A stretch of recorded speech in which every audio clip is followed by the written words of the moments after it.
প্রিয় দেশ ও বিশ্ববাসী, আসসালামু আলাইকুম। যারা অমুসলিম আছেন প্রত্যেকেরই লাল গোলাপ শুভেচ্ছা। আশা করি সবাই ভালোই আছেন। আজকে আলোচনার বিষয় ডাকসু ও জাকসু নির্বাচনে শিবিরের জয় ও সাবেক প্রধানমন্ত্রী শেখ হাসিনার বক্তব্য নিয়ে কিছু বিশ্লেষণমুখী আলোচনা। প্রিয় দেশবাসী, আমি আগেই বলেছি, আমি কারোর বিরুদ্ধে নয়, কারোর পক্ষে নয়। অন্যায় ও দুর্নীতির বিরুদ্ধে আমার অবস্থান, সত্যের এবং ন্যায়নীতিবান সমাজ প্রতিষ্ঠায় আমার লক্ষ্য। আমাকে যেই যা বলেন, আমার মূল লক্ষ্য দেশ থেকে অন্যায় এবং দুর্নীতি মুক্ত করে সৎ এবং ন্যায়নীতিবান ব্যক্তি, সমাজ, দেশ ও বিশ্ব নির্মাণের প্রচেষ্টা আমার মৃত্যুর আগ পর্যন্ত চলমান থাকবে। প্রিয় দেশবাসী, মূল কথায় আসি। আজকে শেখ হাসিনা, সাবেক প্রধানমন্ত্রী শেখ হাসিনা এই 16 তারিখ 2025 সালের সেপ্টেম্বর মাসে সকালে যে বক্তব্য আমি শেখ হাসিনার ভার্চুয়াল বক্তব্য শুনেছি, আসলেই সেই বক্তব্য আমার কিছু বিশ্লেষণ না করলেই নয়। প্রিয় দেশ ও বিশ্ববাসী,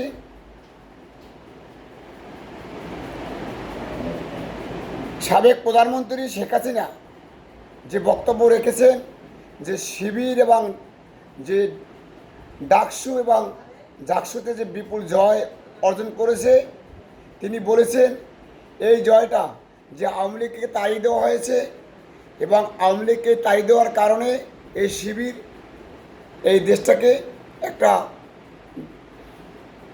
অধিকার গ্রহণ করে অথবা দখল করে এই জাকসুতে নির্বাচিত হয়েছেন, ডাকসুতে নির্বাচন হয়েছেন।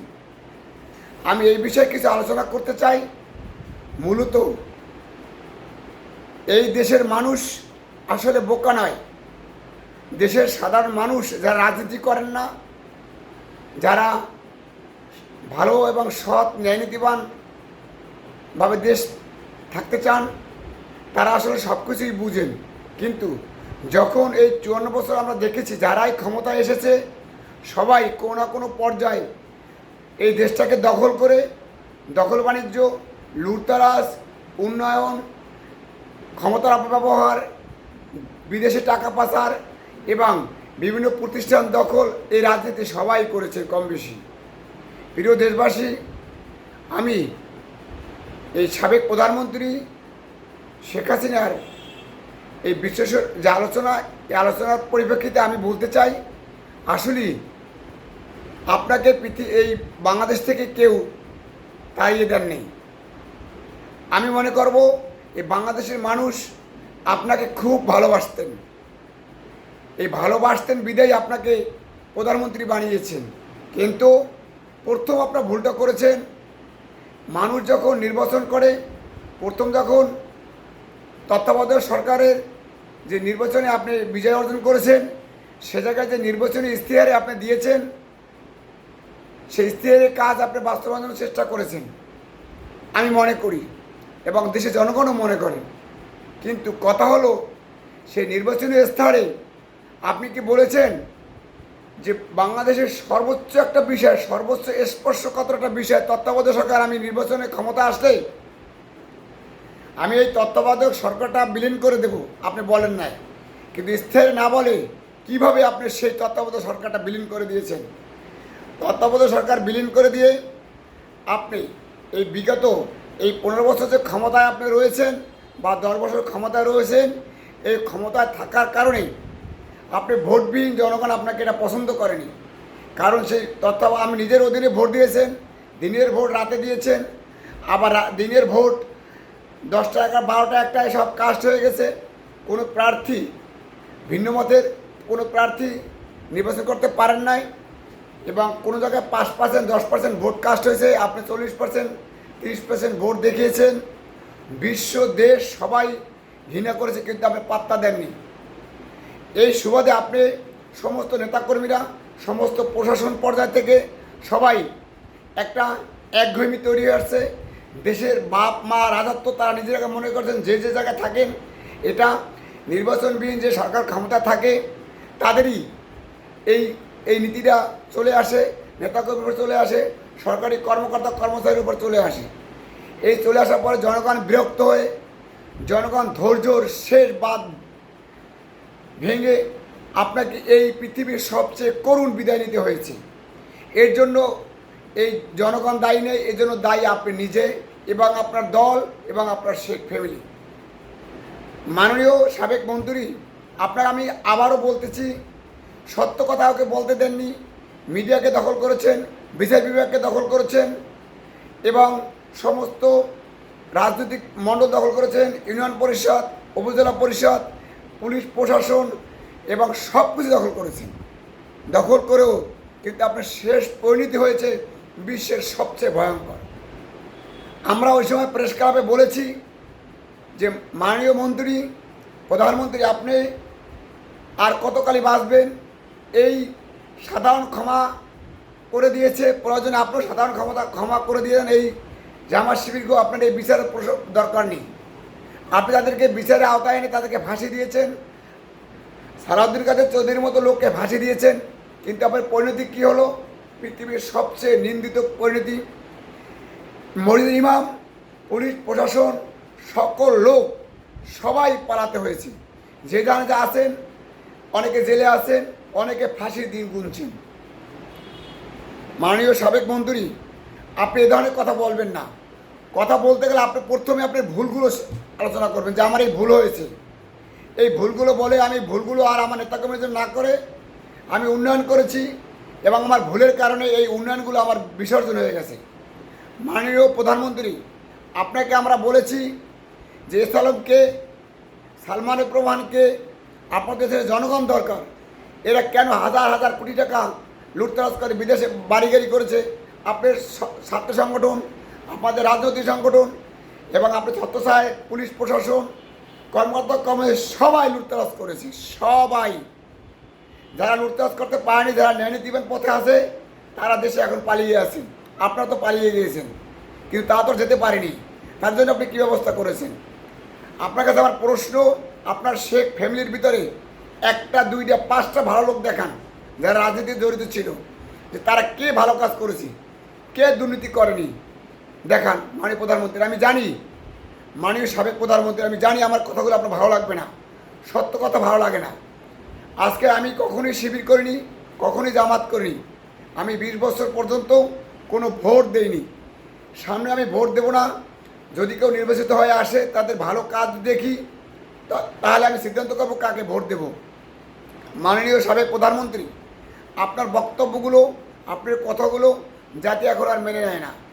কারণ এই বর্তমানে বিএনপি এবং জামাত শিবির সহ বিভিন্ন সংগঠন এমন কোনো কাজ করেনি এই আপনার 15 বছরে যে তাদের জনপ্রিয়তা বেড়েছে। শুধু আপনি অপকর্ম, আপনার ষড়যন্ত্র মনোভাব, আপনি লোকদের ফাঁসি দিয়েছেন, আপনি বিনে বিচারে গুম করেছেন, আপনি ভিন্ন মতামতী লোকদের জেলে ভরে রেখেছেন, 20টা, 30টা, 100, 150, 200 মামলা দিয়েছেন, যার জন্য মানুষ বিতর্কিত হয়, মানুষ কষ্ট পেয়ে আপনাকে বিতরণ করেছেন, আপনাকে বিতাড়িত করেছেন এবং এই জামাত এবং বিএনপির জনপ্রিয়তা বেড়েছে। কিন্তু এই জামাত বিএনপির জনপ্রিয়তা বাড়লেও কিন্তু সেটা জনগণ এই আপনি পালিয়ে যাওয়ার পরে এই দেশের মানুষ আজকে এই 12-13 মাসে কোনো ভালো কিছু পায়নি, শুধু পেয়েছে চাঁদাবাজি, দখলদারি, মিডিয়া দখল, এসআলএমের প্রতিষ্ঠান দখল। সবাই জানে এখন এই এনসিপি নামে যারা এসে তারা সবাই দখলবাজি করেছে, প্রায় লোকই দখলবাজি করেছে, এটা সবাই জানে। কিন্তু এই জামাত শিবির তারাও বিভিন্ন শিক্ষা প্রতিষ্ঠান দখল করে তারা জনগণের মন জয় করেছেন। অনেক রুমিন ফারা, ব্যারিস্টার রুমিন ফারানা এবং গণ অধিকার পরিষদের সাধারণ সম্পাদক রাশেদ খান তারা বলেছে যে জামাত শিবিরে তারা ছাত্রদের মন জয় করে তারা ক্ষমতায় এসেছেন। কারণ মিডিয়া এখন গোপন কিছু করে রাখা যাবে না। এখন মুক্তিযুদ্ধের পক্ষে বিপক্ষের এই কথাগুলো মানুষ এখন খায় না, রাজাকার শব্দ মানুষ এখন আর খায় না, এই মানুষ এখন আর নেয় না এখন। কারণ এইভাবে বাংলাদেশ ইতিহাসে ডাকসুতে এত বিপুল ভোটে জয়, জাহাঙ্গীরনগর বিশ্ববিদ্যালয়ে এত বিপুল ভোটে জয়, কারণ শুধু আপনাদের অতিষ্ঠ, আপনাদের ব্যবহার খারাপ, আপনাদের রাজনৈতিক লক্ষ্য খারাপ, আপনার নেতাকর্মীদের খারাপ, যার জন্য আজকে শিবিরের দিকে জামাতের দিকে মানুষ ঝুঁকে পড়েছে। তারা চাচ্ছে যে ইসলামিক ফ্রন্ট ক্ষমতা আসুক। কিছু করার নেই, কারণ মোট 100% ভোটের ভিতরে, ভোটারদের ভিতরে 80% ভোটার রাজনীতি করে না, তারা সময় বুঝে ভোট দেয়। আর 20% লোক যারা আপনার রাজনীতি করেন, তারা সবাই দেখে 54 বছরে সব দুর্নীতিবাজ, সব লুটতরাজবাজ, সবাই মঞ্চে বক্তব্য দেয়, চাপাবাজি করে, কিন্তু কোনো ভালো কাজ করে না। আমি মনে করি সেই জন্য ইসলামিক ফ্রন্টের দিকে, ইসলামিক জোটের দিকে মানুষ ঝুঁকে পড়েছে। এবং মানুষ দেখতে চায় যে ইসলামী দলগুলো কি করে। আমি ভোট দেবো না, কিন্তু আমি দেখব যে ইসলামী দলগুলো ক্ষমতা যদি আসে তারা কি করে, তারপর আমি সিদ্ধান্ত নেব আমি ভোট দেব কি দেব না। মাননীয় প্রধানমন্ত্রী, সাবেক প্রধানমন্ত্রী শেখ হাসিনাকে আমি বলতে চাই যে আপনি নিজের ভুলগুলো সংশোধন করার জন্য এই মিডিয়ায় বলুন যে আমার এই ভুল হয়েছে। আপনি কারো দোষারোপ করেন না, নিজের ভুলগুলো যদি সমালোচনা করতে মানুষকে দেন, নিজে বলেন, আপনার ছোটো হয়ে যাবেন না, আপনি বড় হবেন। কারণ আপনি বাস্তব পক্ষেই দেশের উন্নয়নের জন্য অনেক কাজ করেছেন, অনেক কাজ, যেগুলো অনেক মানুষ বলে, অনেক মিডিয়ায় বলে, অনেক রাজনৈতিক ব্যক্তিত্ব বলে, সুশীল সমাজ বলে আগামী 50 বছর 100 বছর করা সম্ভব নয়। আমরাও দেখি, কিন্তু তেমনি আপনি নেতাকর্মীরা আপনি ছত্রছায়ায় লক্ষ লক্ষ হাজার কোটি টাকা চুরি করেছেন, মানুষকে কষ্ট দিচ্ছেন, অন্যায় অবিচার করেছেন, বিচার বিভাগ, মিডিয়া সব দখল করেছেন, মানুষ অতিষ্ঠ হয়ে আপনাকে বিতাড়িত করেছে, এটাও স্বীকার করতে হবে। আমি মনে করি আপনার এখন যে বক্তব্যগুলো আমরা দেখব, সেগুলো শুধু আপনার নিজের ভুলগুলো বলবেন, ভুলগুলো জনগণের কাছে বলে বারবার ক্ষমা চাবেন। হয়তো আপনি এই দেশে মাটি হতেও পারে, এদেশের মাটি নাও হতে পারে, কিন্তু পরবর্তী যে মাওলানা ভাসানীর যে গড়া আওয়ামী লীগ এবং অ্যাডভোকেট শামসুল হকের গড়া যে আওয়ামী লীগ, খান আতাউর রহমানের গড়া যে আওয়ামী লীগ এবং শেখ মুজিবুর রহমানের গড়া যে আওয়ামী লীগ, সেই আওয়ামী লীগ আবার পুনর্গঠন হবে, এটা বিশ্বাস করি। কিন্তু আপনার ভুলগুলো জনগণের কাছে প্রকাশ্যে বলুন, এভাবে দেমাগি করবেন না, এভাবে অহংকারী ভাব করবেন না। আমি ছোট্ট একটি মানুষ, এই আমার বাবা একজন মুক্তিযোদ্ধা, আমি কোনো রাজনীতি সাপোর্ট করি না। আমি একটা রাজনৈতিক দল করেছিলাম, কিন্তু দলের নিবন্ধন পাই নাই বিধায় আমার কাজগুলো ধীরগতিতে চলছে। আমি আপনাকে এই কিছু পরামর্শ দিয়ে আমার এই বক্তব্য আলোচনা শেষ করছি। যদি আমার কথাগুলো কোনো ভুল ত্রুটি হয়, আপনারা আমার কমেন্ট বক্সে আমার ভুল ত্রুটি শুধরিয়ে দেওয়ার জন্য সবাই পরামর্শ দেবেন, এই আশাবাদ ব্যক্ত রেখে আমি আমার বক্তব্য শেষ করছি। আল্লাহ হাফেজ। এবং যারা অমুসলিম আছেন সবার প্রতি লাল গোলাপ শুভেচ্ছা।